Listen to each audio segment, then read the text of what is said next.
Hola, buenas tardes, muchas gracias por asistir al debut, bueno, debut literario no, porque lo tenemos como columnista en Ideal, ¿no?, entre otros sitios, también en su blog, y está acostumbrado a publicar, pero en cuanto a publicación de editorial se refiere, pues el debut literario de José Antonio Flores. Yo soy David López, estoy aquí, bueno, representando Editorial Lugo, aunque tenemos aquí al editor que nos está acompañando. Estoy aquí como autor de lujo y además como agente literario, y entre otros intento apoyar todo lo que puedo a José Antonio, no solo ya por ser autor de la editorial, sino también por la amistad que nos une. Y estoy muy contento de tener un granadino en la editorial, muy feliz de que José Antonio ya se le puede denominar, bueno, es que a mí no me gusta utilizar la palabra de escritor, sino mejor creador de historias, ¿no?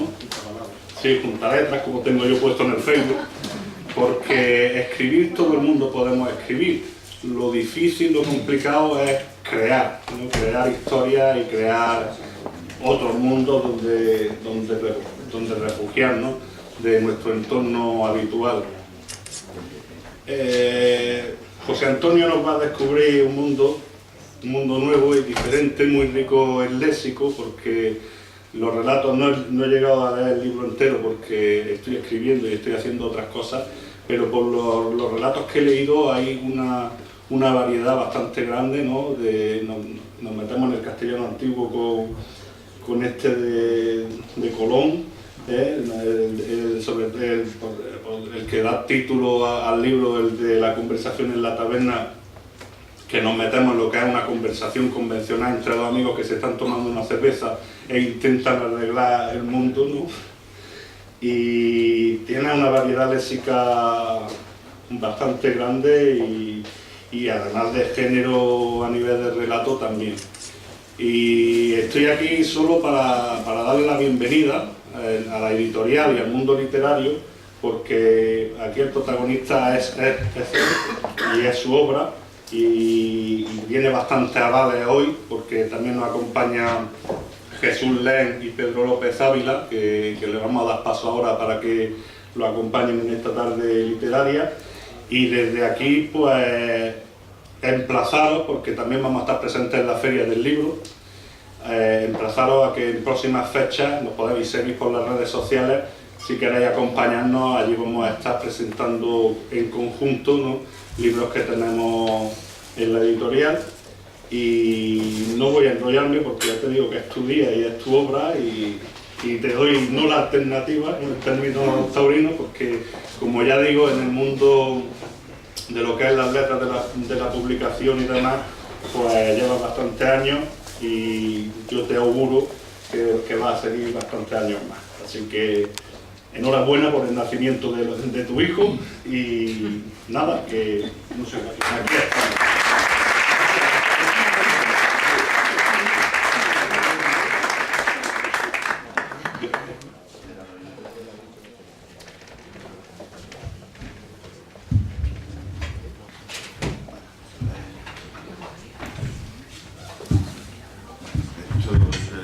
Cuando hay muchos presentadores, porque somos amigos y además tenemos mucho interés, bueno, pues por complacer a personas que nos son muy cercanas y que queremos mucho, ¿no? Bueno, yo he de confesar que la lectura de este libro de relatos cortos, además de las veces son cortos, ha sido muy reconfortante. Ha sido un encuentro con la realidad social y política de nuestro tiempo actual, con los grandes temas del pensamiento, del sentimiento humano y de las percepciones extrasensoriales. Este libro que presentamos hoy de José Antonio Flores, a pesar de la brevedad de sus historias, pues tiene lo que posee lo que la gran escritora Ana María Suá, una escritora argentina, considera como último fin del relato. Y es que el relato no se debe caracterizar exclusivamente por su extensión, sino porque muerda. Y la verdad es que debo decir que este libro, en cualquiera de sus relatos, muerde. Y muerde porque en cada uno de ellos ha tocado las fibras más sensibles del ser humano por medio de ideas exquisitamente expresadas y que ahora más adelante comentaremos. Tengo también que confesar que no me encuentro en el ámbito que más me gusta, que es el de la crítica poética, y me encuentro en el ámbito de la narratología, en la que existen otros especialistas que estoy seguro que mejores que yo para realizar con mayor tino pues, esos andamiajes sobre los que se sustentan determinadas técnicas narrativas. Pero en cualquier caso, a mí la tarea, cuando me lo dijo José Antonio Flores, que su libro debería presentarlo, pues se hace más de mi agrado en cuanto a estos 41 relatos que nos presenta José Antonio, se caracterizan por la configuración de un mundo propio y de un universo que se apoya en una interpretación intensamente individual de la experiencia de su propia vida, a la que a veces esa vida transfigura en conceptos o sentimientos tan crucialmente suyos como es la presencia de mundos lejanos, desconocidos, misteriosos, intangibles, invisibles o, si se quiere, superiores, como algunos pueden creer. Pues bien, esta búsqueda incansable de estos mundos o incluso de la propia naturaleza, que también hay un continuo dejarse llevar por la propia naturaleza, siempre han sido grandes temáticas de, como todo el mundo sabemos, de la literatura universal.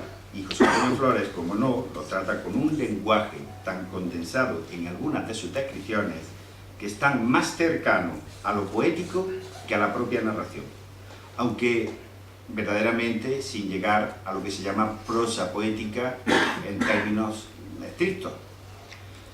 En este nutrido y ejercicio narrativo que contiene una amplia gama de temáticas, como también ahora comentaremos, descubrimos a un narrador que nos deja penetrar en su forma de comprender e interpretar el mundo en que vivimos hasta conseguir, sin apenas percibirlo, introducir pronto al lector en sus reflexiones a través de los diálogos de los personajes y sin que aquel perciba, es decir, el lector, que quizás sea mucho más lo que descubrimos al leer el libro de nosotros mismos que del propio José Antonio Flores. El libro está estructurado en 7 grupos de relatos cortos. En cada uno de ellos el autor realiza unas breves notas introductorias, bien sobre la causa que le inspiró los relatos, o bien sobre la energía interna de donde recogió la realidad construida. Aunque, como es natural, tiene que ir fabulando, falseando o dejando simplemente a que sea pues el lector el que con su imaginación finalice la historia o pueda versionarla según sean sus propias vivencias. Como preámbulo al libro, y extrañamente aislado para mí, pues nos encontramos Conversación en la taberna, y que se adelanta a los 41 relatos restantes. Y se nos presenta un diálogo entre dos personajes. José Antonio nos muestra la animadversión que siente hacia los que su modus vivendi se sustentan en la ilegalidad y en sus depravadas y corruptas conductas como algo ingenioso para conseguir lo que podríamos llamar el confort de su existencia. Y mientras estos están criticando a faunas mayores, es decir, están criticando a los políticos, cuando lo que con sus comportamientos no están, sino ellos mismos prolongando y reproduciendo el comportamiento de los políticos.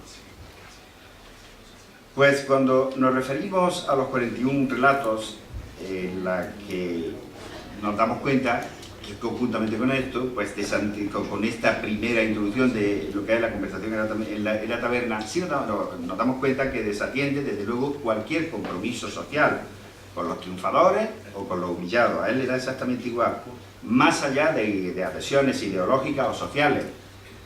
Así lo plasma con el descreimiento propio del que ha vivido la vida pública o la vida política o ha sido político muy de cerca. Por tanto, nos relata hasta dónde puede llegar en estos 41 relatos, pero sobre todo en Conversación en la taberna, en el barrendero que leía Kant, en el soliloquio de un alcalde arrepentido, en la cola del INEM, en algunos de ellos, cómo la cobardía y la mentira pueden quedar enmascaradas, pues, a costa, digamos, de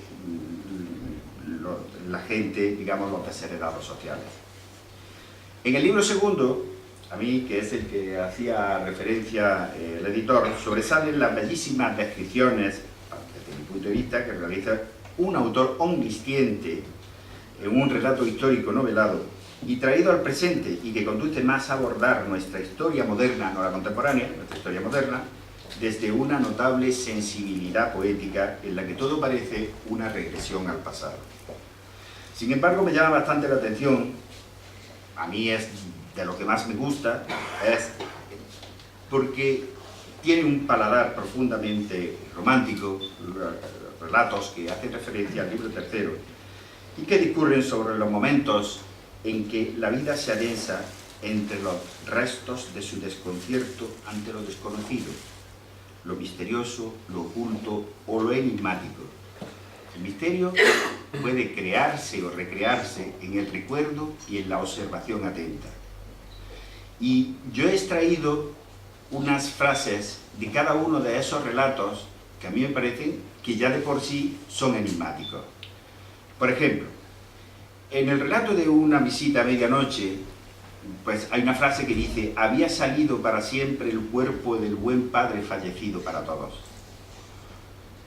En la apuesta hay otra frase que dice: propongo que se visite la tumba del conde Cubillas.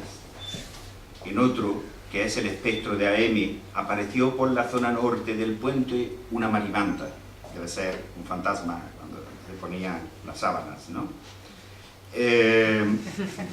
Claro, entonces fue cuando la sombra pronunció una palabra en forma de orden que le dejó helado: mírame.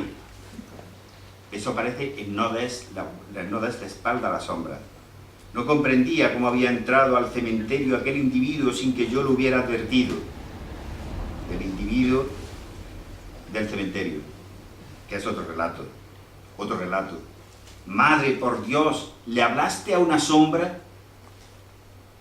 Eso aparece en una revelación inquietante. Está hablando con la funeraria Salmoral. Aparece en un mensaje inquietante que les insinúo, en todo caso, que lo lean porque es interesante. Como podemos observar, José Antonio Flores no anda muy lejos en estos relatos de la estética romántica. Más concretamente, a Espronceda en El estudiante de Salamanca, en el que el pensamiento cifrado siempre aparece en voces informes, el misterio, la noche, la luna, sigilosas pisadas, miradas de pánico, de miedo, de espanto, de dudas, ante sombras o pisadas desconocidas, que inducen a un cierto suspense y a veces al miedo a lo desconocido, hasta esperar cualquier desenlace. Otro bloque temático al que parece que afecta de forma muy positiva a José Antonio es la Navidad, que tiene publicados esos relatos, muchos de ellos, en el periódico Ideal, y que se corresponde con el libro cuarto. Pero la Navidad de José Antonio Flores es la Navidad deseada por él. La Navidad desde sus sueños en las edades más tempranas. La Navidad como punto de encuentro con el recuerdo infantil. Sin embargo, esa Navidad se la ha llevado el mundo contemporáneo y la ha expoliado el tiempo con su capacidad destructiva. Solo se ve paliada su desazón con esa mirada de denuncia ante los que han hecho de lo práctico un valor supremo, aun a costa del poderoso sentimiento de compañía que parece que reclaman esta fecha.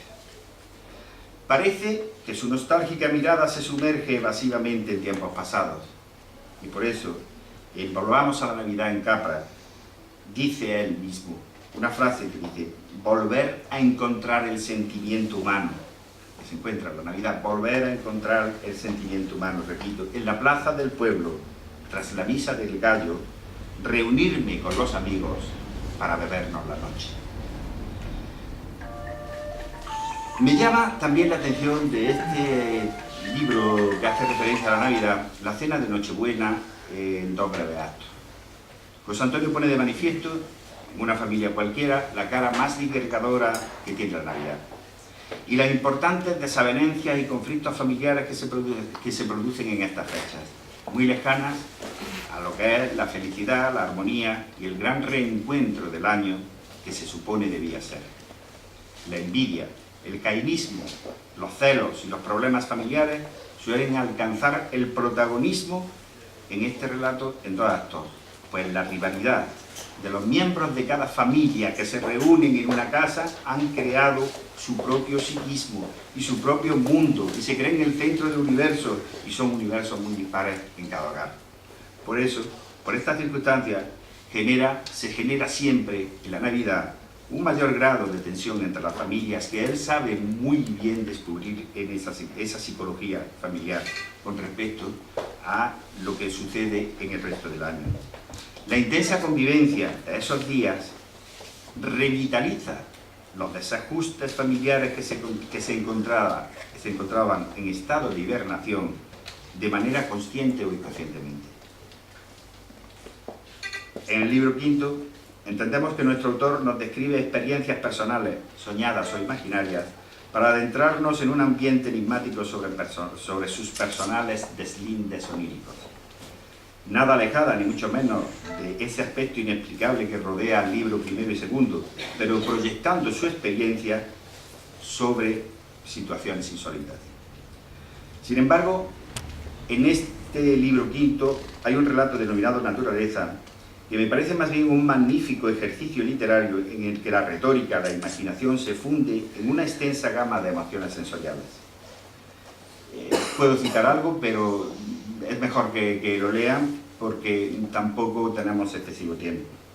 En el libro sexto aparece una de las grandes preocupaciones del hombre, la preocupación por la naturaleza.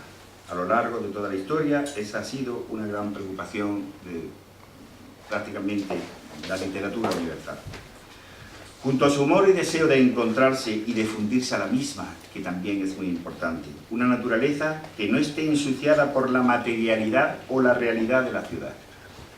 Esta temática son fuentes inagotables, como digo, de poetas universales. El respeto hacia los animales y al medio ambiente, como él mismo declara en su nota introductoria, también están muy presentes en toda su obra y especialmente en su estro verbal. Si hasta ahora el yo biográfico trataba de buscar una objetividad distanciadora, pero quedaba claramente al descubierto al proyectarlo en sus ficciones narrativas sobre personajes imaginarios, en este libro sexto, José Antonio Flores definitivamente nos deja entrar en su mundo interior y se despoja de todos sus ropajes para mostrarnos las más íntimas e irrenunciables pasiones vitales hasta convertirse en sujeto de su narración. Entre ellas nos revela de manera detallada su adicción a la actividad de corredor deportivo y como consecuencia todas las desavenencias que conlleva esa situación con sus círculos sociales y familiares. Su amor hacia este deporte le lleva a realizar una exhaustiva y minuciosa descripción en un lenguaje coloquial, yo diría que muy coloquial, de los atuendos profesionalizados. El chándal, el patrón de calzado, la zapatilla, el tipo de tejido de su ropa, según la época del año, la camiseta, la malla técnica, y hasta incluso en marcas de ropa deportivas que de forma tan atinada conoce. Atinada y yo diría que también afinada. Sin embargo, ese subir y bajar montañas corriendo no se encuentra separado de su intento de unión con la naturaleza. Es más, nos parece que eso pudiera ser una excusa y el factor estimulante del que busca la morada en la naturaleza.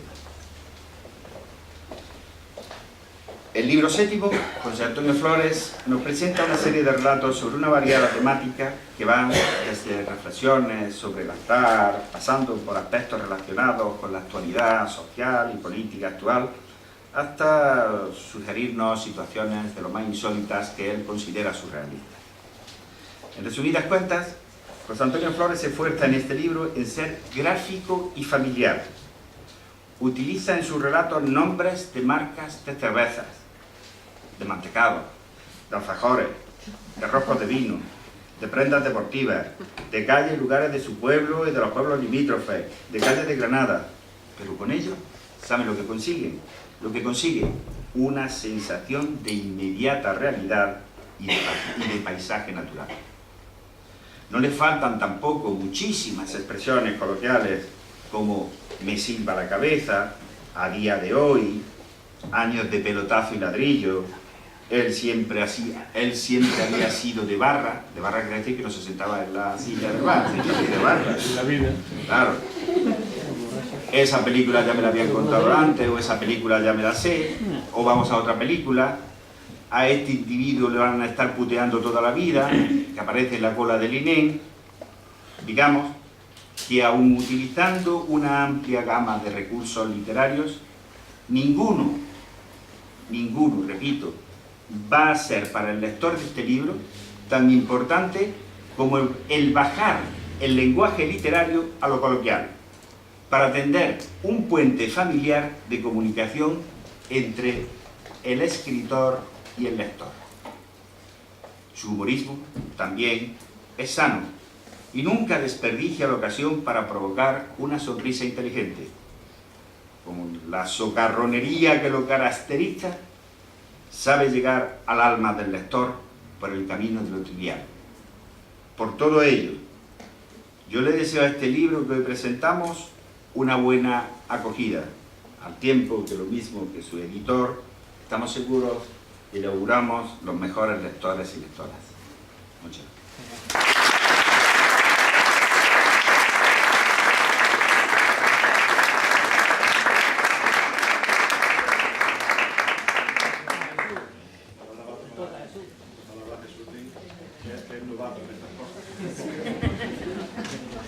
Pero lo que pasa es que ahora que digo yo. Claro, pues tú lo sabes mejor. De la retología tú sabes más que yo. Yo no sé, yo ahora ya que os cuento yo del libro. Contaré una carrera. Una carrera, tú lo tienes peor, pues yo todavía creo que te puedo reventar alguna otra cosilla y lo voy a intentar para que ya me termines de maldecir. Bueno, buenas tardes a todo el mundo, muchas gracias por acompañarnos aquí. Yo la verdad que me siento parte de esta presentación y en parte también parte de este libro, ¿no? Muchas gracias al editor por tener el valor de dedicarse a este negocio en estos tiempos tan complicados, ¿no? Y de publicar un libro de un autor novel que no nuevo, ¿no? Autor novel por publicación de libro, pero como bien había dicho antes el editor, no nuevo, ¿no? Y muchas gracias a la librería, porque la verdad que yo ya no sé cuántas veces hemos estado por aquí, pero cada vez es distinta y se agradece, y el calor de esta sala la verdad es que se siente, ¿no? Y se transmite a los libros. Yo creo que vosotros a José Antonio más o menos lo conocéis todos, ¿no? Por lo cual comentar ahora quién es José Antonio no tendría mucho sentido. Lo que yo no sé si sabéis, seguro que muchos también, es cómo nació la idea de publicar este libro y las vicisitudes que tuvo que pasar José Antonio con ese primer relato que da título al libro, ¿no? Nuestro amigo, mío que Antonio que está ahí, digo, nuestro amigo Andrés Cárdenas le pasó una cosa parecida con un artículo que publicó en Ideal. Por favor, quien tenga un niño pequeño cerca que tape un momentito los oídos, ¿no? María Jesús, y no a taparle los oídos, le voy a decir una palabra malsonante. Pero él escribió un artículo en Ideal que se llamaba "Dejaos de pollas, vayamos a pollas". Entonces, fue un artículo famosísimo que todo nace con una anécdota que ocurre en el Ayuntamiento de Almuñécar, ¿no? En el que el alcalde cita a todos sus concejales, los reúne con mucha seriedad, mucha pompa, muchas circunstancias y les dice: me he enterado que estáis de pollas. dejaos de pollas, vayamos a poner. Levanta la sesión, se marcha y todos habían entendido perfectamente de qué iba el tema, ¿no? Entonces Andrés pues escribe un artículo humorístico pues hablando sobre las muchas utilidades y afecciones que tenemos aquí en Granada, ¿no? donde siempre estamos con la polla en la boca en el sentido no literal del término, ¿no? Efectivamente, ¿no? Todo. Entonces ese artículo resulta que empieza a tener vida propia. Ese artículo tiene vida propia y empieza a circular, pues por eso que había comentado antes también David, ¿no? El tema de redes sociales y demás, y le llega al propio Andrés su propio artículo convertido en un fenómeno viral. Entonces él se decide a escribir el libro que se llama precisamente así, ¿no? Dejaos de pollas, vayamos a pollas, en el que hace pues, una analogía o bueno, un compendio de esto. Y a José Antonio le pasó una cosa muy parecida, por no decir idéntica, con su relato de conversación en la taberna, ¿no? Como habéis comentado, pues, un relato en el que se habla pues, de la corrupción y demás, y cómo se critica la corrupción a pie de barra, y cómo los que están criticando, pues en realidad pues, practican esa misma corrupción, ¿no? Entonces ese artículo, Pura Vida, empieza a distribuirse por redes, y al final pues acaba ahí publicado incluso en un periódico, ¿no? Firmado por otra persona. Y eso pues yo creo que es lo que espolea a José Antonio a escribir, a publicar el libro, publicarlo. Además ya pues hace una selección de relatos en los que yo no voy a entrar porque sería volver a redundar, y con bastante menos talento y bastante menos criterio que el que ha mostrado Pedro en su presentación de los libros, ¿no? O sea, de los relatos. Yo estoy aquí también como alter ego de José Antonio. Era una broma que nosotros tenemos desde hace, yo que sé, ya cuantísimos años, ¿no? Porque yo a José Antonio lo conocí principalmente, en primer lugar, a través de la red.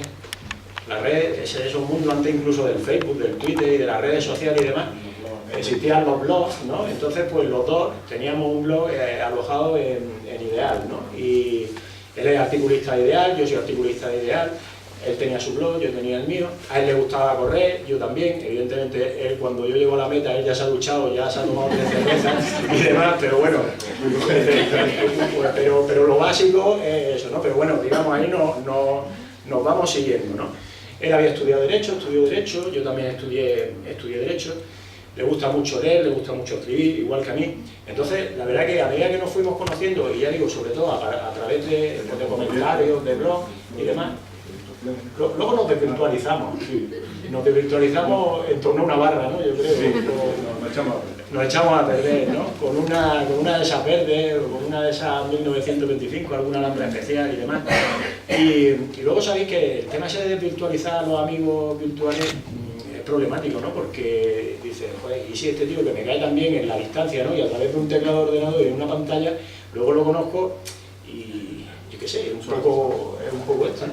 Pero bueno, nosotros la verdad que hicimos buenas amigas desde el primer momento, y ayer lo escribía cuando estaba pensando un poco en esta presentación y demás, lo escribía con José Antonio. Me pasa, por lo que pasa a muchas personas cuando tenéis confianza con alguien, que aunque lleve un año sin verte, te pones a hablar y es como si te hubieras visto la tarde anterior, ¿no? Y puedes seguir las conversaciones en el mismo punto, ¿no? Entonces pusimos en marcha el proyecto Florence, ¿no? Que nos gustaba. La confusión de Flores y Len. Ahí hicimos un palabra magnífico. Ahí pues escribimos unos cuantos artículos, yo me lo pasaba muy bien. Escribíamos pues cómo se puede aplicar el mundo del deporte, los valores del deporte, los problemas del deporte al mundo de los negocios y al mundo de la empresa, ¿no? Y hicimos 7 o 8 artículos muy chulos, ¿no? Y la verdad que nos pasamos bien. Y luego pues lo que pasa con estos proyectos, luego cada uno nos embarcamos en temas distintos y ahí se queda, ¿no? O sea, ojalá que de aquí de esta noche salga que retomemos luego ese proyecto y demás. Y luego, con José Antonio, otra cosa que comparto es una cosa que a mí me cuesta mucho trabajo explicar a gente que no practica, pero que como él lo hace, pues tenemos esa misma visión, esa identidad, ¿no? Escribir corriendo. Yo se lo explico y la gente no lo entiende. Dice, vale, cuando corres, ¿cómo vas a estar escribiendo corriendo? Digo, antes, no sé si lo había dicho Pedro, lo había dicho David. Lo importante cuando escribes no es tanto juntar las letras, como saber qué letras vas a juntar, o qué quieres contar con esas letras que vas a juntar.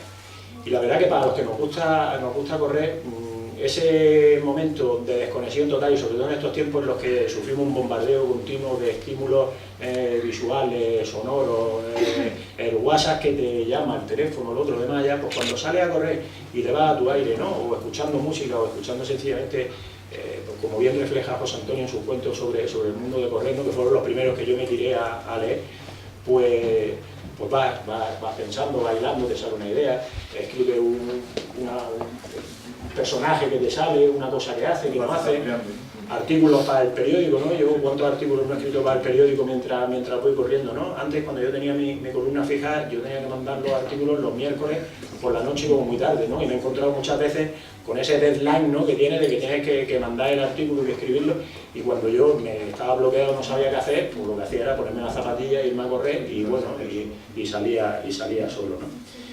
Luego, otra modalidad de escribir, que es la de escribir bebiendo. La de escribir bebiendo es importante.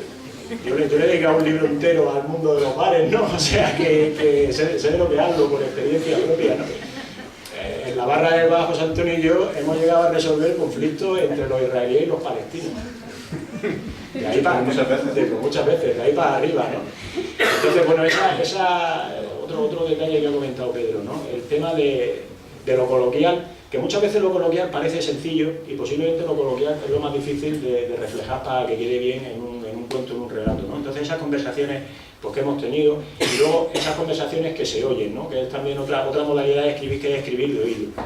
Escribir de oído es pues, cuando tú estás tomando tu cervecita con alguien y de repente empiezas a escuchar una conversación al lado, que no es que sea ni más ni menos interesante que la que tienes, pero que te llama la atención. Entonces pegas la oreja a ver qué dicen y luego pues puedes decir, lo copias, sí, lo copias directamente, no pasa nada, ¿no? Vamos a decir otra cosa, eso, no sé si os gusta el mundo de las redes sociales, Facebook y todo este tipo de cosas. A mí la verdad que sí, a mí me gusta un montón, me encanta el Twitter, el Facebook y demás, y yo tengo una de mis series favoritas, o de que a la gente más le gusta, es cuando pongo lo sucedido en el Zairín.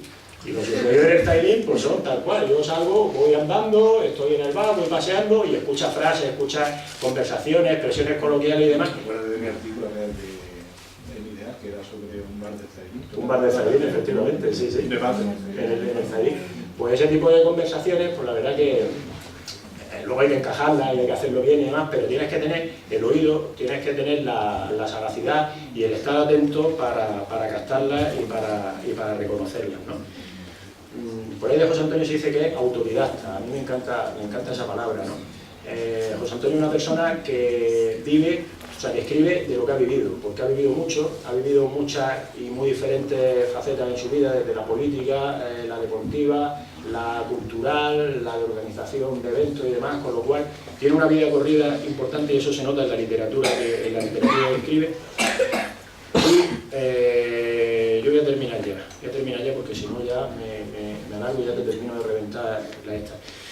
Yo quiero recomendar una serie de artículos, o sea, de los cuentos que son los que yo llamo ucronías, ¿no? Que en realidad no tienen por qué ser ucronías. Las ucronías son las cosas que no pueden pasar en el tiempo porque materialmente son imposibles, ¿no? Parecido como a la ciencia ficción, pero bueno, por ejemplo, pues que los nazis hubieran ganado la Segunda Guerra Mundial, ¿no? Entonces, pues, ¿qué habría pasado en Europa si los nazis hubieran ganado la Segunda Guerra Mundial? Para mí esos cuentos imposibles de José Antonio son muchos de los que más me gustan, ¿no? A mí que me gusta el baloncesto, pues tiene por ahí uno fantástico en el que de repente pasa pues, por un pabellón de un barrio y se encuentra con que juegan dos equipos de la NBA. Y ya dice, yo estoy flipando, ¿no? Y bueno, pues a partir de ahí desarrolla una pequeña historia, ¿no? Este tipo de historias de ciencia ficción, imposibles, ¿no? O ucronías, lo que hacen es que te permiten reflexionar, ¿no? Otro muy bueno que es que en verano, ¿no? Uno de los días de estos, pues no sé, un 15 de agosto, baja a Velilla y se encuentra con que está la playa de Velilla entera vacía, ¿no? O sea que sabemos que eso es materialmente imposible, ¿no? Entonces, partiendo de esas anécdotas, de esos imposibles que llaman la atención, ¿no? Y que te cogen, que te captan como lector, pues te reflexiona sobre el mundo en el que vivimos, ¿no? Es decir, al final la buena ciencia ficción no es la que se imagina cómo van a ser los mundos del futuro, sino la que te cuenta el mundo de hoy partiendo de esos mundos futuros, de esos mundos imposibles, ¿no? Y ahí tiene un montón de relatos. Y los cuentos de Navidad. Tenemos que hablar de los cuentos de Navidad porque los cuentos de Navidad son un cuento anual, que yo este año he faltado, por cierto, es solo uno este año, pues son los concursos de cuentos de invierno, cuentos de Navidad que organiza Ideal, que a mí me gustan ese tipo de cuentos digamos, de encargo, ¿no? De retos. El cuento de Navidad tiene muy mala fama, pues porque parece que es que todo tiene que ser dulce, el anís del mono, que buenos somos todos, el espíritu navideño y demás, ¿no? Y claro, precisamente el reto es darle la vuelta a esa ñoñería, ¿no? Muchas veces a ese hiperconsumismo que existe en Navidad y a esa ñoñería, ¿no? No sé si habéis visto por ahí las frasecitas esas que salen luego también en las redes sociales cuando pasan los reyes, ¿no? Y dice, ahora ya es 7 de enero, ya podéis volver a hablar más de vuestros cuñados, de vuestros suegros, de no sé cuánto, ¿no? Entonces, bueno, pues los cuentos de Navidad de José Antonio le dan la vuelta, a mí me gustan especialmente por eso, ¿no? Porque le dan la vuelta al concepto típico y tópico de la Navidad igual, ¿no? Nos obliga, nos hace reflexionar de forma ágil, de forma divertida, sobre, bueno, pues sobre esos fenómenos, la Navidad, la familia, los ritos, las tradiciones, las costumbres y demás. Y yo voy a terminar ya dejándole aquí un encargo y un reto a José Antonio. Sabes que vamos a montar un festival de literatura negra y demás, y que vamos a convocar ahí un concurso de relatos, con lo cual, no tanto por el concurso, pero sí por exponer un poco tu vena creativa, o sea que yo espero que contemos con algunos de tus cuentos escritos, claro, de género negro. Así que ahí te dejo el guante lanzado para que, bueno, para que escribas algún cuentecito. Esta misma noche. Muchísimas gracias. Muy bien.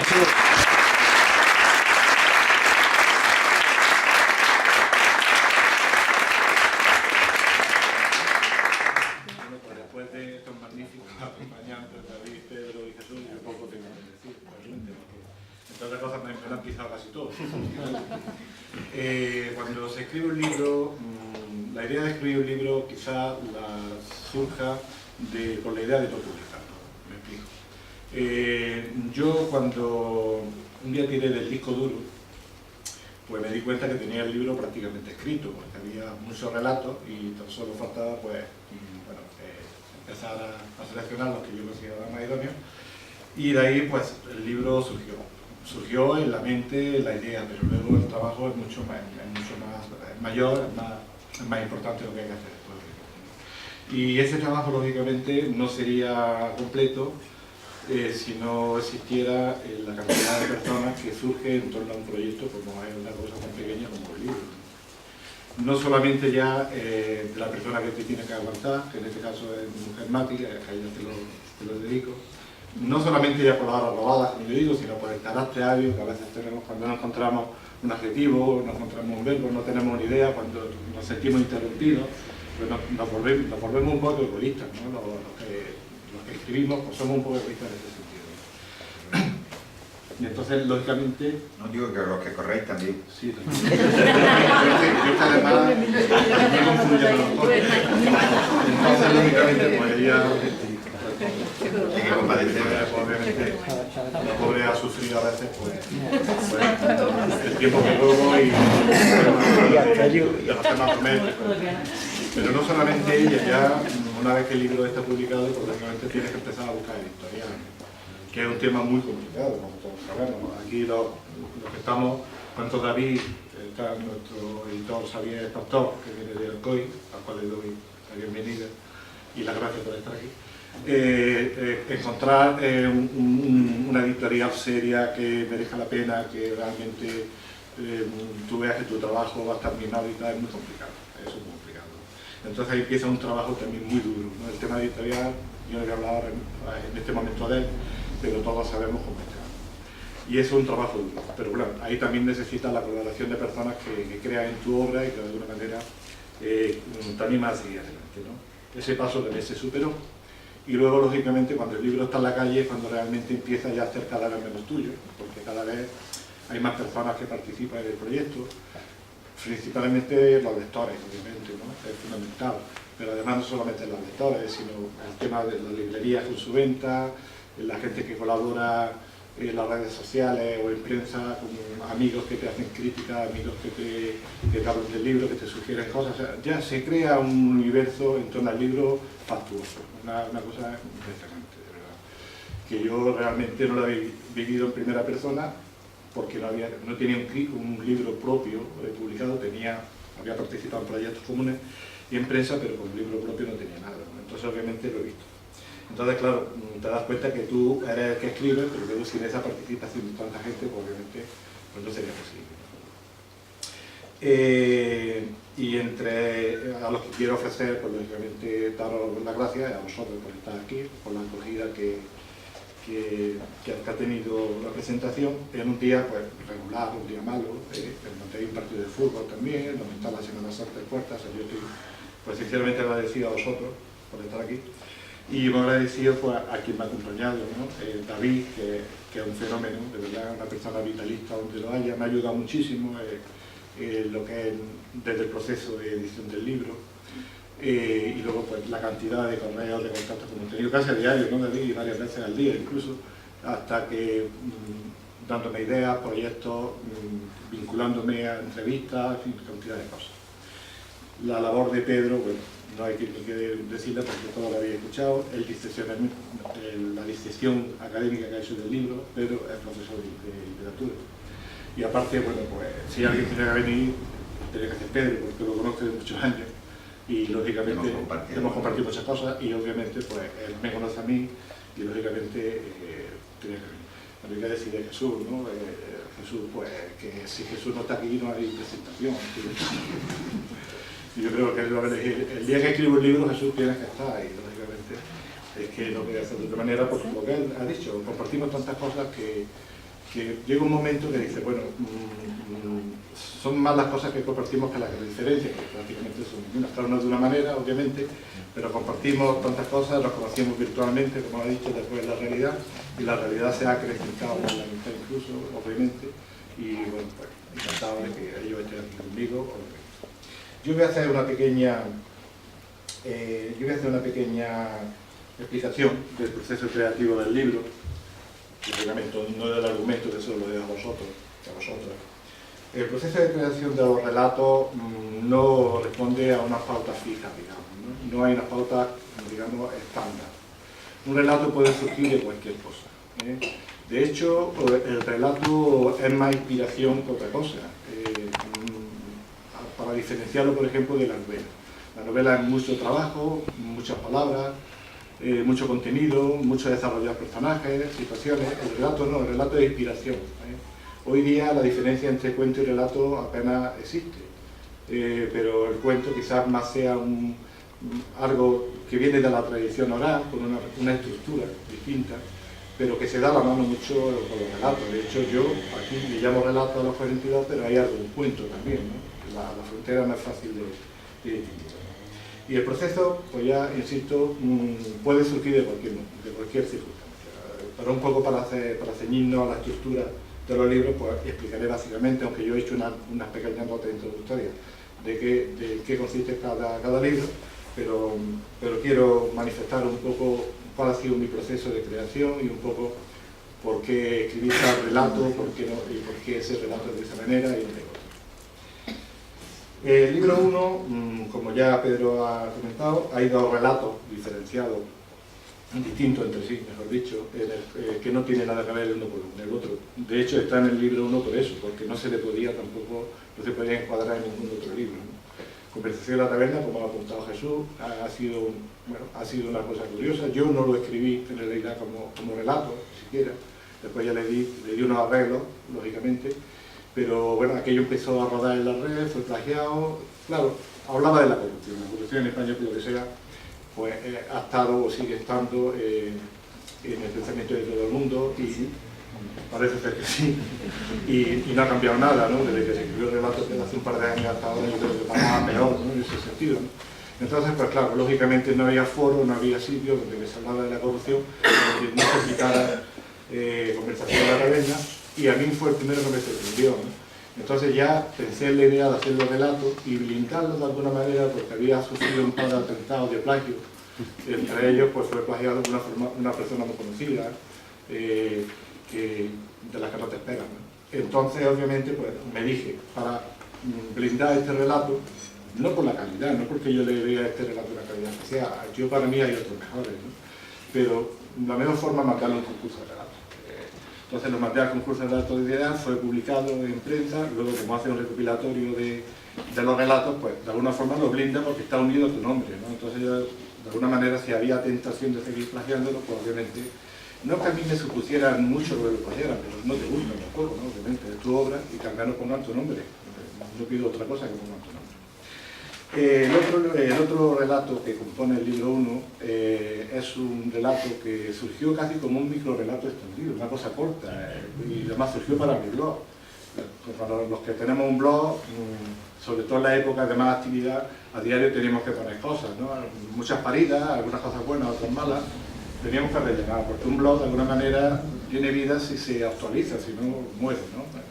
Ahora estamos en la etapa del Facebook, donde escribes 4 cosas, pones una foto, le das a mi gusto y para resultar, pero el relato, o sea, el blog había que escribir algo medio serio.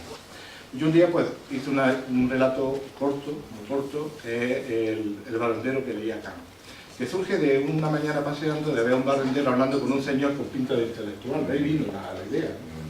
Entonces, obviamente yo me dije, bueno, ¿por qué ese barrendero no puede estar hablando con este señor de algo de filosofía? Pues hablar de un tema que exige una preparación mental, una preparación intelectual importante. Y de ahí surge la idea, ¿no? ¿Por qué Kant? Porque Kant es el filósofo que nunca hemos entendido, o sea, nadie ha sido capaz de entender a Kant jamás. Sobre todo la crítica a la razón pura. Exactamente, que también hago alusiones al final en el relato, y entonces finalmente pues digo, pues, que sea Kant, ¿no? Porque es más incomprensible. De ahí surge una cosa curiosa. Entonces me planteé mandarlo a un concurso literario del Colegio de Abogados de Almería y exigía en las bases muchas más palabras de lo que el relato tenía, ¿no? Yo creo que hice unas 300, 400 palabras y exigían 3.000 palabras, mínimo. Entonces pues, tuve que extenderlo, me fui divirtiendo haciendo el relato, le fui metiendo más cosas, de lo vincular a la prensa rosa, bueno, pues un poco se convirtió en un reflejo de lo que es la sociedad actual, ¿no? Y bueno, tuve la suerte de que fue premiado. Me gustó bastante porque el relato de alguna manera tocaba el tema jurídico, el colegio de abogados, ellos pues es su especialidad, y luego pues todas las cosas que os dejo a vosotros. Luego leeré un poco de ese relato, ¿no? El libro segundo, no le he llamado yo jamás a los libros relatos históricos o góticos. En el primer borrador sí lo hice, pero una editorial, que no es la de Xavier Pastor, otra con la que hablé y con la que no firmé con ellos finalmente, me sugirió no le llame a los libros de ninguna manera, que sea el lector que se lo imagine. Lo agrupé por temática, pero sin llamarle de alguna manera. Pero claro, está claro que cuando te das cuenta, con el mero título, te das cuenta casi, que sabes que son relatos históricos, relatos góticos, relatos relacionados con el Correo, o relatos surrealistas, ¿no? Entonces, entre los relatos históricos introduje 3, uno de ellos es como una especie de homenaje que hago a mi pueblo, a Pinopuente, porque Pinopuente no ha tenido muchos episodios históricos, es un pueblo que no ha tenido muchos episodios históricos, pero los que ha tenido, los pocos sí son importantes, ¿no? El destino de parte de la humanidad pasó por Pino a través de Colón, entonces obviamente la mejor manera de hablar de la historia de mi pueblo es el paso de Colón, a través de una posada que hay allí, el puente del pueblo, que era paso obligado, no es que Colón tuviera especial predilección por pasar por Pino y probar los churros de la García Lorca, que era una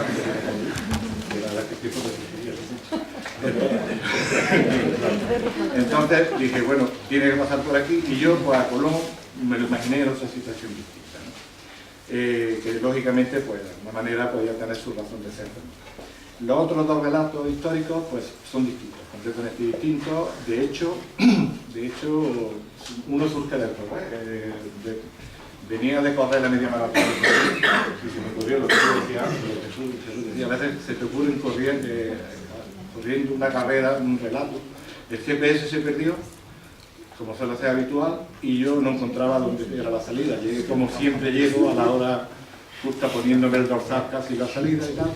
Y entonces digo, bueno, pues voy a hacer aquí un relato, el GPS se ha perdido y hay una especie de buceo de tiempo, entro en otra etapa. Bueno, me fui a la época de la toma de Jaén, leí un cacao tremendo, os dejo a vosotros para que lo leáis. Y bueno, pues no quedó mal, por lo menos es curioso, ¿no? Recuerdo que uno de los que lo había leído, porque en el blog se puso, me dijo algo así, ¿qué te has tomado hoy?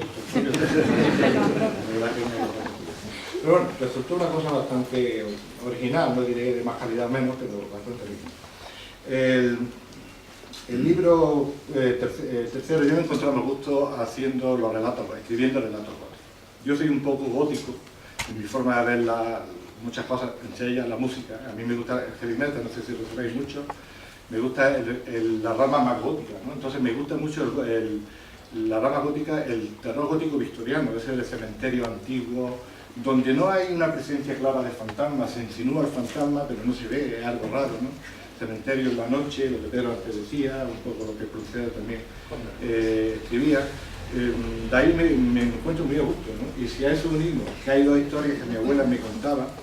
Mi abuela era una gran narradora, mi abuela paterna ya no lo sabía obviamente, pero era una gran contadora de historias, ¿no? Parece que el único nieto que la escuchaba algo era yo. Porque quedaba escuchando algo, ¿no? Sí, y ella pues me lo contaba a mí, ¿no? Los demás se iban a jugar o pasaban, pero yo me quedaba a escucharla. Y me alegro ahora, porque gracias a eso he podido escribir dos relatos basados en lo que ella me contaba, que es La apuesta y Una visita de medianoche, de historias que me contaba ella. Antes no había televisión, no había internet, la gente, el tema de los fantasmas estaba muy presente en la familia. ¿Qué familia no tiene un fantasma en la casa? Todas, prácticamente. Bueno, pero todos sabemos la trayectoria de los fantasmas, ¿no? ¿Dónde acababan, no? Sí, luego todo era explicable. De hecho, en La apuesta y en Una visita de medianoche, pues si es verdad lo que yo metí mucha imaginación. No te puedes quedar con una pequeña historia que te contó tu abuela. Yo ya he metido pues, la noche, la lluvia, con todas las cosas que meten los robóticos, los cementerios y tal. Pero a mí me quedé muy fascinado con aquella historia y yo hice esta relato de esa. Luego hay otro, de hecho hay uno muy curioso, que es el individuo del cementerio, que he hecho alusión a él, que también surge corriendo. Es curioso, porque yo antes entrenaba en un pueblo, lo diré porque no es nada, en Albolote, ¿no? Entonces yo siempre dejaba el coche al lado del cementerio, porque el cementerio está al final del pueblo. De ahí iniciaba una ruta y dependiendo de las ganas que tuviera de correr y tal, pues era más larga o más corta. Aquel día pues se me hizo muy larga, me hice larga. Cuando llegué a coger el coche ya era de noche, cerrada. Y estaba el coche justo en el cementerio, en la puerta del cementerio, ¿no? Y entonces, pues, bueno, pues mientras estira, mientras bebe agua, pues se te ocurren cosas, ¿no? Está la endorfina ahí y la mente pues está funcionando.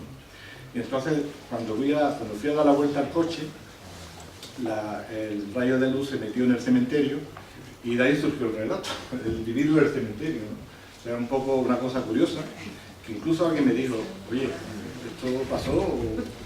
Claro, porque esa es otra historia que yo quería contar, un poco lo que yo quería contar también. Los relatos que a mí me gusta, Antonio decía hoy, como titular en la entrevista Mi Idea, al cual felicito desde aquí porque ha sido un excelente trabajo, que a mí me gusta jugar con la imaginación del lector. O sea, a mí me gusta, y lo explico, a mí me gusta que el lector imagine qué es real, qué es lo que entiende que es real y qué es ficción.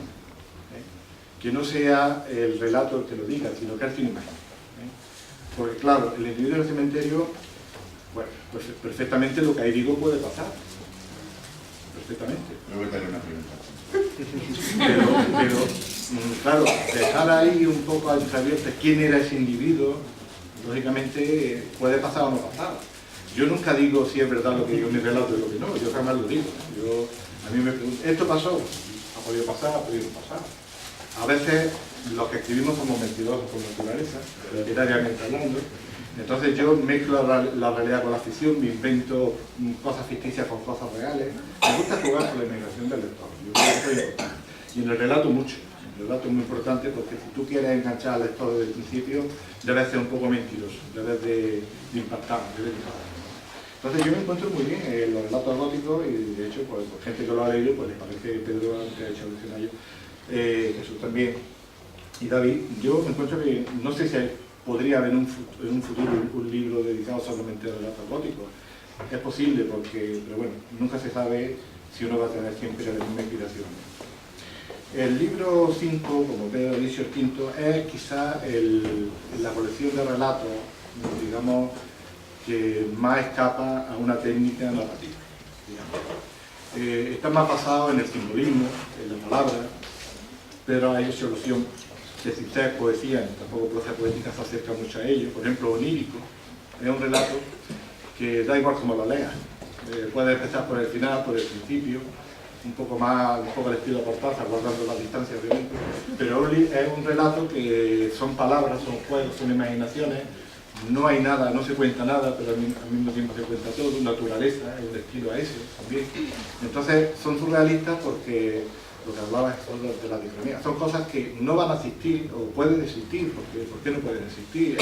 El lugar cartel, esta gente que está grandes jugadores de la NBA jugando en un pabellón de barrio y nadie se lo cree y nadie va a ver el partido porque no se lo cree nadie. Pues bueno, uno no sabe si imagina por imaginar o para creer que eso pueda existir la realidad. O el bar de la esquina, ¿no? El bar de la esquina, que tú lo ves lleno y el otro lo ve vacío, ¿no? Son pequeñas locuras que cuando escribes hacen, ¿no? Cometes, y yo mismo me quedaba sorprendido de los finales, porque yo cuando empieza un relato nunca sabes cómo va a acabar, ¿no? Tiene una idea general, pero me gusta arriesgar. Entonces me gusta siempre acabar los relatos pegando como ese martillazo que decía Kafka que tiene que recibir la persona cuando lee un buen libro. No digo que sean buenos relatos, pero Kafka decía, un buen libro se caracteriza, más o menos lo que quería decir, como si ha recibido un martillazo en la cabeza, ¿no? Eso es lo que tiene que producir un relato, que te deje un minuto pensando, decir, ostras, esto, ¿no? ¿De dónde me ha venido? Yo intento que los relatos acaben así, porque los relatos, al contrario de la novela, no puedes desperdiciar casi palabras, o sea, cada palabra cuenta, una coma cuenta. En la novela te puedes permitir, además te debes de permitir el lujo de desarrollar personajes, rellenar de una manera, pero en los relatos no puedes. Los relatos, como utilices más una palabra o un término, se te va a pique el relato completamente. Entonces tienes obviamente que utilizar las palabras justas, ¿no? El libro sexto, pues lógicamente, la verdad es que estuve bastante tentado de no meter ningún relato de Correr, por aquello de que no se pudiera entender, ¿no? Pero me dije a mí mismo, bueno, si yo he escrito artículos sobre Correr, si Murakami ha escrito su libro sobre Correr, y bueno, ¿por qué no probamos a hacer algunos relatos sobre Correr? Yo, sinceramente, no me interesa escribir sobre Correr desde un punto de vista técnico. Los falders, las series, no, porque para eso hay mucho y hay gente más preparada que yo para escribir sobre esas cosas. Me interesa la sensación desde el punto de vista literario. Además, yo es que en mi blog hacía las cosas así. Cuando yo hablaba, cuando habéis leído el trabajo desde mi blog, habéis visto que yo cuando narraba una carrera, la narraba en plan literario. Un compañero mío de trabajo me decía, yo recorrí mi vida y estoy sudando cuando leo, porque lo intento hacer vivencial. De hecho, el siguiente libro que estamos preparando, digo estamos porque ahí tenemos la colaboración inestimable de un autor de cómics, que es Andrés Ortega, que no ha podido venir por motivos laborales, y que ya hemos avanzado estamos avanzados ya en los dibujos que está haciendo. Estamos casi a diario, nos comunicamos varias veces, y es un libro que, bueno, que si la cosa va bien y la cosa funciona, va en esta línea, ¿no? Está basada en artículos del blog y otros nuevos, los cuales pues, hablar de Correr desde muchos puntos de vista, ¿no? Está esquematizada en varios capítulos y ya tiene título, corriendo entre líneas, ¿no? Que es un poco unir lo que es el término Correr, que es bonito, ¿no? Que este es un título. La gente que lo ha escuchado, pues, sí, es un título que, bueno, que habla de Correr y habla de literatura, ¿no? Que es lo que yo pretendo.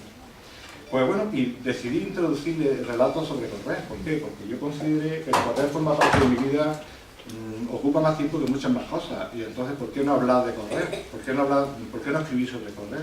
Si es lo que hace habitualmente, no a diario, pero muchas horas a la semana. Y claro, se te ocurren historias, Jesús lo decía antes, cuando estás corriendo se te ocurren cosas raras. Yo a veces me da agobio decir, bueno, ¿cómo pudiera yo anotar?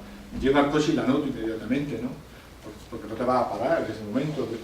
A veces he pensado llevar una grabadora y decir tal, relato sobre tal, ¿no? Por suerte luego me acuerdo de la mayoría, ¿no? Por ejemplo, La liebre es si los que habéis leído ya el relato, sabéis que es algo imposible, es una semifábula, ¿no? Semifábula porque hay un animal y una persona. Pero a mí la liebre se me atravesó realmente, a mí se me atravesó por el tropelón de una liebre, ¿no? Y yo me pareció que me miró, sobre imaginación mía, ¿no? Entonces me dije, bueno, ¿por qué no hablar con la liebre? Yo la vi un poco hasta molesta de que pasaba, ¿no? Entonces yo le intentaba convencer que peores son las motos, que nosotros no somos tan agresivos, ¿no? Y al final tiene un final. Al final la convence. ¿Sí? Al final la convence. Al final la convenzo, y la pasamos, me parece, ¿no? Bueno, son cosas que sabes que nos van a pasar, pero bueno, de alguna manera el lenguaje animal y el humano, pues lógicamente nunca va, bueno, iba a decir, nunca se va a entender, sí nos entendemos, lo que pasa cada uno en su mundo, ¿no? A mí el relato por el cual tengo especial predilección, no sé, porque me gustó cómo acabó y tal, que es Seres que me acompañan, ¿no? Seres que me acompañan, lo escribí para un concurso sobre el relato de Correr, se pasó el plazo y no lo mandé, entonces lo dejé en el disco duro. Y es vivencial, en el sentido de que yo cuando corro a veces me meto por terrenos muy extraños, muy raros, donde se me atraviesan bichos, donde la rata que se me envuelve, tal, el perro que parecía que no parecía agresivo y viene detrás de ti, el ganso que intentó morderme, eso es cierto, que es una realidad.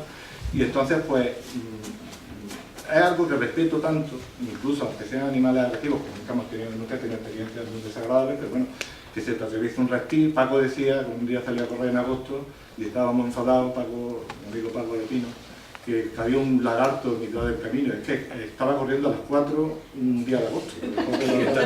Yo le dije, Paco, es que ahí el que no tenía que estar en el camino era tú, ¿no? El lagarto es su horario, es su hora. Pero a veces pasa que se te atraviesa, están ahí los animales y tú pues estás corriendo, ellos están ahí, tú eres el extraño, tú eres el intruso. O el perro, que también se relata, o el perro que no tiene aspecto de animal, un perro que te lo puedes imaginar perfectamente en la falda de una mujer inglesa tomándote a las 5 de la tarde y le soltó hacia una fiera salvaje, me persiguió durante un buen rato, como aquellos que nos persiguieron, aquellos que veníamos de Burgos corriendo, ¿de acuerdo? Y otro con una cara agresiva, un burdo de estos que te mira y te da miedo, pues empezó a jugar conmigo, o sea, lo que es el mundo al revés, ¿no? Entonces, pues, si son cosas que te pasan, pues intentar agotarlas y de alguna manera, pues si te estás en un relato más o menos apañadete, pues mira, ahí queda, ¿no? O sea, que el correr para mí es importante y yo creo que también me siento cómodo en ese terreno. El séptimo libro, el último libro, es le llamo miscelánea porque algunos de los relatos podría haberlo encuadrado que hay un poco de todo, pero no le voy a encuadrar ninguno. Entonces, bueno, no he hablado de los cuentos de Navidad. Los cuentos de Navidad ya casi se ha dicho lo suficiente. Los cuentos de Navidad quizás sean los relatos más encausados, porque como bien ha dicho Jesús, nacen para presentarlos al concurso de ideas y ya pues, estás pensando pues, cómo lo haría para que me lo seleccione, porque el concurso cada vez hay más gente que presenta cosas y cada vez cuesta más que te seleccione un relato. Entonces lo trabajas más, ¿no? Pero también porque me gusta escribir sobre la Navidad, como bien ha dicho Pedro, de la Navidad que a mí me gusta, ¿no? De la que yo creo que no deberíamos de habernos despegado, de esa Navidad espiritual, ese sueño infantil. Entonces aludo mucho a símbolos infantiles. De hecho, aquí hay un relato que no ha podido formar parte del libro porque salió en el último concurso de 2014 y ya el libro estaba hecho, que hago un recorrido sobre la infancia, la juventud y la adolescencia, pues totalmente inspirado en mi pueblo, en Pinopuente, porque es donde he vivido esos años, ¿no? Entonces, es un recorrido y cómo cuando tú llegas ya con más edad a ese pueblo buscando esos recuerdos infantiles ya no los encuentras en ninguna parte y te desilusiona mucho no encontrarlos. Entonces solamente te queda recuerdo, no te queda nada más que recuerdo. Pero bueno, hay de muchos tipos. Como bien ha dicho Jesús, la Navidad, los temas recurrentes son siempre la familia, pero yo me gusta la familia ponerla a pelearse, porque la Nochebuena es quizás el día, estadísticamente hablando, donde más se pelea la familia, porque además se fuerza la situación. Hay gente que no se ve en todo el año, cuñados que no se pueden ver, que no se miran, y ese día los reúnen a todos, y además hay que estar con la cara sonriente, ¿no? Y además se sopla, ¿eh? Y entonces, pues, la mezcla es tan compleja que llega un momento que ahí salta chispas, ¿no? Entonces lo que yo digo en Cena de Nochebuena en 2 o 3 actos es eso precisamente, ¿no? Un relato que desde el punto de vista técnicamente me costó mucho hacerlo porque se trataba de poner a 8 personas hablando, ¿eh? El padre no hablaba porque tenía un problema mental, tiró una olla, al final era por forma de manifestarse, pero también había que decir que el padre se expresaba. Entonces lo puse tirando una olla del falo que tuvo, de ver a todos los hijos, sí. La sopa de Navidad. Mejor que lo leáis y disfrutáis con él porque la palabra es bastante curiosa. Hablaba antes de la miscelánea. Hay pues de todo. Hay una cara de todo tipo de relatos en los cuales hay desde el historieloquio de la carrera del sentido, que yo al estar en política pues de alguna forma me he manejado bien en este lenguaje, porque de alguna manera pues he estado en un equipo de gobierno y más o menos he sabido manejarme con ese lenguaje. Relatos como La bola de Linén, bueno, hay de muchos tipos. Como bien Pedro ha dicho, cada uno muestra una realidad concreta de lo que yo he vivido, de lo que yo me imagino y tal. Y entonces obviamente pues esa miscelánea es diversa, es divertida, es heterogénea en el sentido de que hay relatos de todo. Y una cosa así muy novedosa digo porque tampoco se ve mucho, es que el autor explique en notas introductorias o breves notas introductorias cada uno de los libros. Que lo que he hecho un poco es lo que aquí estoy haciendo, ¿no? Hablando un poquito el porqué de estos relatos, ¿no? Porque cuando tú le entregas un libro al lector y ves 7 libros, que menos que explique un poco el porqué de esos 7 libros y de qué va cada libro, ¿no? Para que el lector, no es que te vaya a perder, pero si le ayuda un poco, pues mucho mejor. Y ya pues si me permitís, y yo ya con esto prácticamente acabo, como me han dicho que es costumbre que se lea algo de un relato, yo no me gusta leer mucho, pero aparte yo no leo muy bien tampoco, pero voy a leer algo, ¿no? Voy a leer un poco. He seleccionado los primeros párrafos del relato El barrendero que leí acá, ¿sí? Unos cuantos minutos de lectura, para que un poco ya el resto, pues obviamente, los que no lo hayáis leído todavía, lo podáis leer. Este relato, ya he explicado un poco antes como nació. Está contado por un abogado que fue en la historia, y dice lo siguiente. En mis 23 años que llevo ejerciendo la abogacía, jamás me había entrado un asunto tan complicado, o mejor dicho, tan curioso. Y la verdad, desde que Adela, mi secretaria, lo pusiera encima de la mesa en mi despacho a primera hora de la mañana, no he parado de darle vueltas. Tomen nota. Juan Francisco Rodríguez González, de 45 años de edad, soltero, con una antigüedad de 25 en el Servicio Municipal de Recogida de Residuos Sólidos Urbanos, es súbitamente despedido después de atesorar una impecable hoja de servicio. O al menos eso es lo que indica el dossier que me dejó Adela esta mañana en la mesa. A priori, no parece un caso muy distinto a los muchos que entran en mi despacho de abogado laboralista. Aquí hay un abogado laboralista, Miguel, pues yo creo que particularmente Miguel le va a gustar este relato porque conoce mucho mejor esta rama del derecho. Decía, en mi despacho de abogado laboralista. Pero si le dijera la cosa del despido, seguramente comprenderá mi inquietud. Juan Francisco Rodríguez González ha sido despedido por leer al filósofo alemán Immanuel Kant durante su jornada laboral. En realidad, habría que preguntarse si ha sido despedido por su afición a leer a Kant o sencillamente por incumplir sus obligaciones laborales inherentes a su contrato de trabajo. Pero el caso es que Juan Francisco, barrendero destinado en la partida del distrito más céntrico de la ciudad, solía quedarse horas y horas ensimismado leyendo a Kant, a la vista de todos los ciudadanos que viven o pasan por esas céntricas calles. Se apoyaba cómodamente en su enorme pulmón y, ajeno a la mirada de todo el mundo, abría alguno de sus ajados libros guardados, primero en algún lugar del carrito motorizado de basura, y se absorbía en la lectura del autor alemán del siglo XVIII. He de reconocer que este caso me tiene desquiciado, y como si se tratara de uno de los primeros con los que me tuve que enfrentar en mis atribulados comienzos como letrado, tengo serias dudas acerca de cómo plantear la defensa. Para colmo, el asunto se ha convertido en mediático por inusual, y de las portadas de los periódicos de la ciudad ha saltado a las de tirada regional y nacional, circunstancias estas que suelen arruinar los casos judiciales, como bien saben los distintos abogados que hay aquí, entre ellos Fernando Reyes también. Por aquello del proceso mediático previo que tanto disgusta a jueces y abogados, que se suele apoyar más en conjeturas que en verdaderas pruebas admitidas en derecho. Pero lejos de parar ahí la cosa, como era de suponer, se ha complicado aún más, ya que amplios sectores políticos, sociales y culturales de la ciudad, e incluso de todo el país, están tomando partido.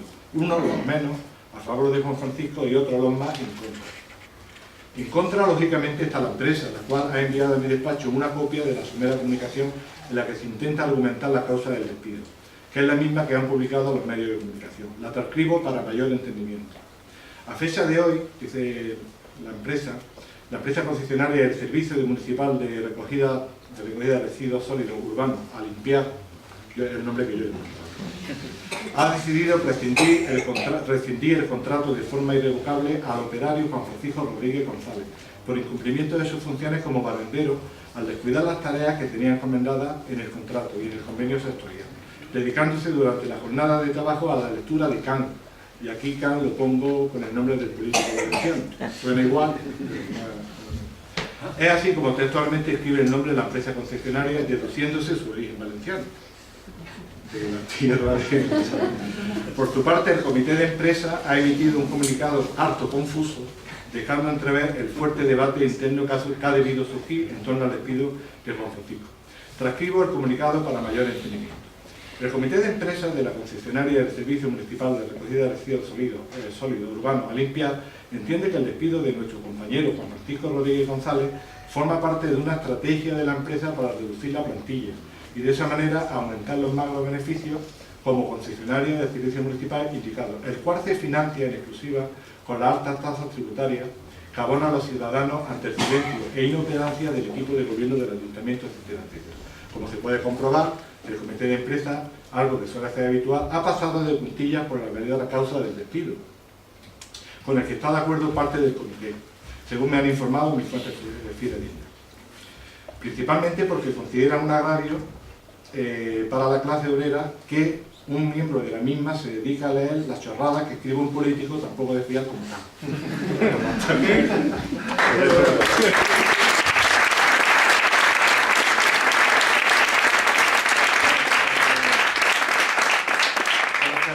Me gustaría que participarais con nosotros, pues hacer una preguntilla antes de tomarnos una cerveza, porque lógicamente alguna vez leí los relatos, otros no, pero seguramente alguna pregunta tenéis.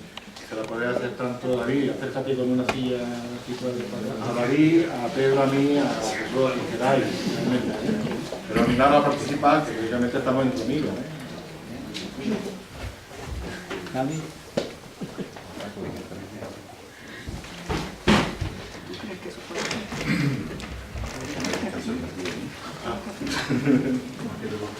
Pedro, tú le ibas a hacer una pregunta, ¿no? Sí, yo con mucho gusto, pero no quiero a los demás dejarlo fuera de juego. Bueno, vamos a ver, voy a romper el tiempo. José, yo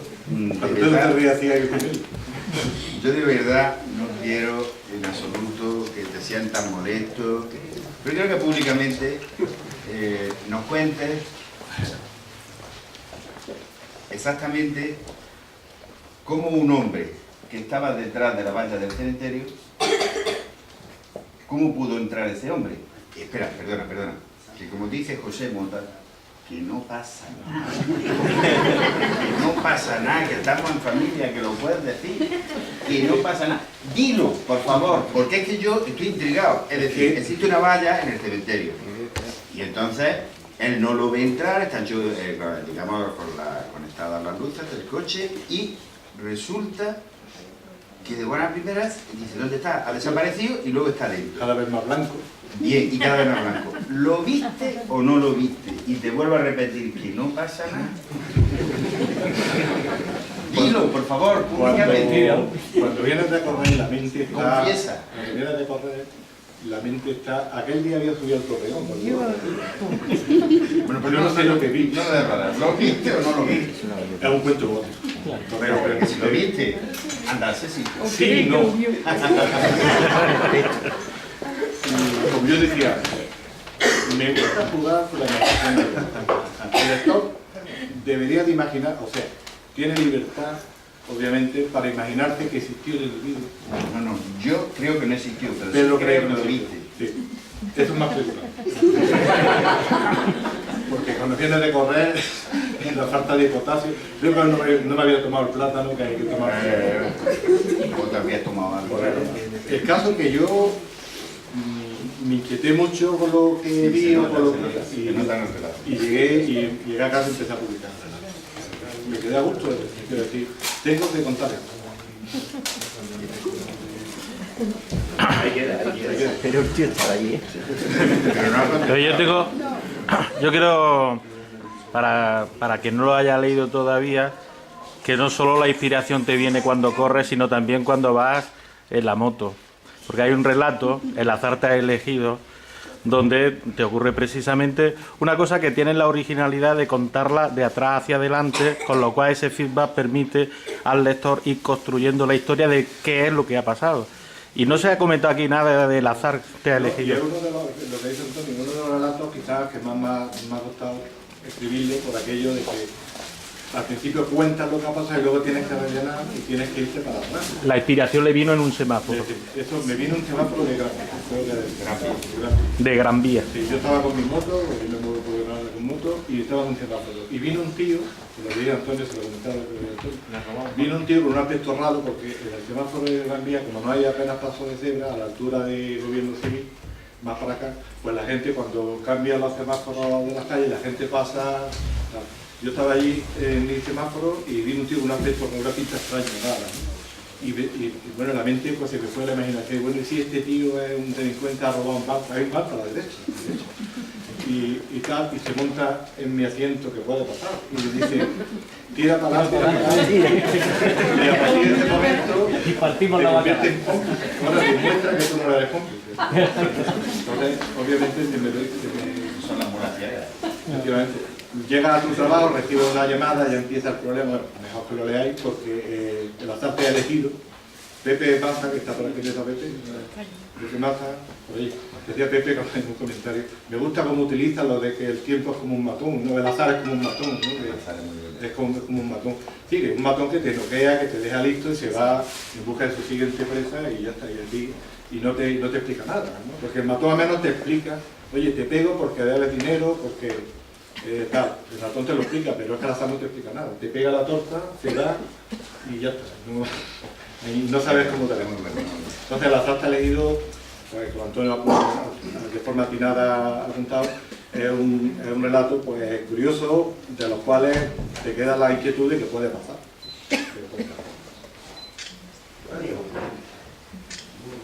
Yo te quería preguntar otra cosa sobre los relatos y sobre los relatos. Yo creo que tú tienes una gran capacidad para sintetizar y esa inspiración que te llega en un momento determinado, tienes la gran capacidad de hacerla muy política, como he dicho también en la presentación. Yo creo que en el tema del microrelato, ¿no te has pensado en escribir microrelatos? Donde, como tú sabes, la comprensión es fundamental y así es fundamental. Bueno, yo creo que tenía bastante bien por sus características literarias. Yo escribo microrelatos, de hecho diré una vanidad. Yo acabo de ser seleccionado en una antología de relatos, de microrelatos del Consejo General de la Abogacía. Un pequeño librito que me han mandado, donde hay de 6.000 relatos, microrelatos han publicado 80.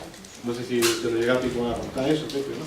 O sea, yo el microrelato no lo he trabajado mucho, pero lo poco que he hecho me siento cómodo. Es muy difícil, el relato es muy complicado. Yo tiene un programa que estoy... La literatura ganó una semana un relato que hay que escribirlo en formato de tweet, ¿no? De 140 caracteres. O sea, Yo tengo un programa en Canal Sur Radio, que es un profesor magnífico de literatura. Luego he mandado más y no he ganado. Pero algunas semanas llego a fin de aquella semana gané. Aquella semana ganaste, sí.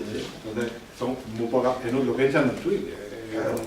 No sé cuántos cada 140 caracteres. Entonces, en ese concurso, Pepe, te comentaba que desde el Consejo de la Abogacía, que tiene mucho éxito y tal, te piden 5 palabras que te dan, que no tienen nada que ver ninguna con la otra, no se parecen en nada, te dan 150 palabras, no puedes hacer relatos de más de 150 palabras en el mismo relato, y ahí tienes que contar la historia.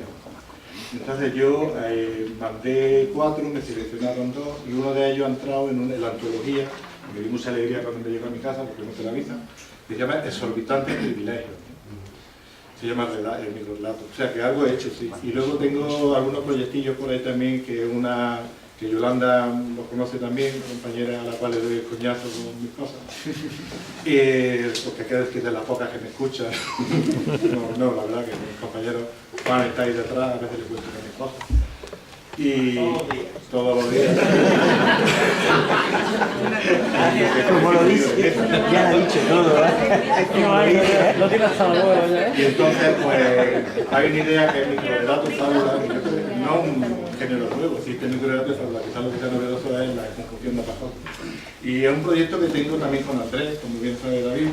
Lo que pasa es que Andrés lo tengo oficiado y ahora estamos con el tema de correr. Y la idea es, yo tengo unos 20 escritos más o menos, lo he puesto en el blog la mayoría, y la idea es hacer unos 40 o 50, que David haga lo que es la ilustración, y los microrelatos, cada uno está dedicado a un animal salvaje, ¿no? Básicamente hay uno que se llama, hay un juego de palabras, confundir loro con lobo. Entonces, la carta iba dirigida a un lobo para nombrar a los miembros de la Cámara de los Lores, y le llegó a un loro, porque loro y loro es muy parecido. Y como el derecho británico es tan solemne, pues tuvieron que nombrarlo.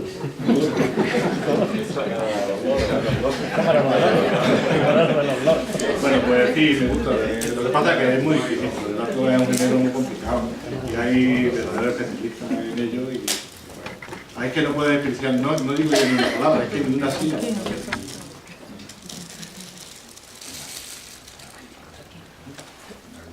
¿Alguna pregunta más? ¿Tenéis animaros que... como la familia, ¿no? José, Dime.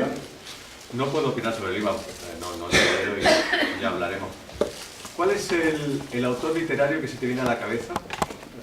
Un autor literario tuyo, de referencia. Ese que cuando piensas en alguien que ha escrito bien y que te evoca y que te da ese mazazo que decías antes, esa persona que llenarías entonces. Pues a mí, entre los españoles contemporáneos, Landero. Luis Landero me llena mucho. Luis Landero me llena mucho, quizás de los que más.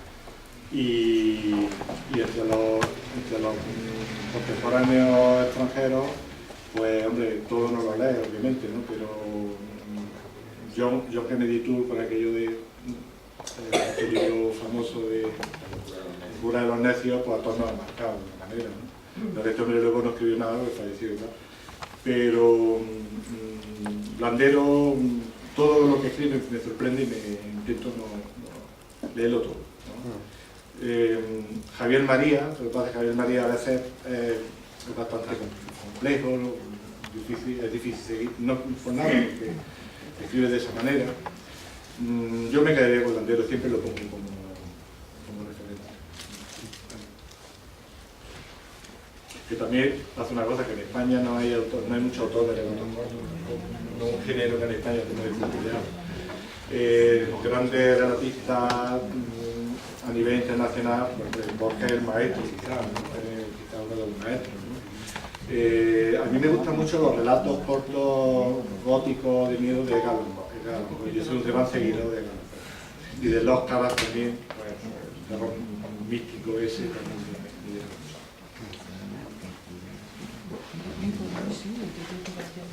Bueno, ¿más preguntillas? Va a continuar con eso. Esta mañana lo he llamado y digo, prepara una pregunta. Yo no he preparado nada. Vamos a empezar con la pregunta de Paco. Yo he venido con la pregunta de Paco. Bueno, que Si me la has pisado ya toda Jesús. Paco, tú lo puedes comprobar, tú sabes cosas. O sea, que yo pudiera contar cosas de este hombre, oh, madre mía, lo que hemos vivido. Conviértelo en Tenemos personaje. muchas vivencias. No te metas, La verdad que no te metas. No me voy a meter, como dice, vamos a callarnos. Cuando escribas tu libro, La ¿no? marimanta es algo que en los pueblos... Ha salido la marimanta. El espectro de AM es un sujeto que pasó un kilómetro. Sí. Para que yo he quitado nombres, para no decir sensibilidades y tal. En la presentación que haga en mi pueblo en Pino, la haré y que no esté la familia de... Pero la marimanta era un señor que aparecía con una sábana blanca y que era el fantasma. Y que iba A lo que iba. Tanta gente. Sí. No estaba nadie. No, pues asustó mucha gente. Claro, los niños, los viejos. Y los mayores. Eso que te está diciendo. Bueno, pues si no tenéis que tenga interés, les dedico el libro.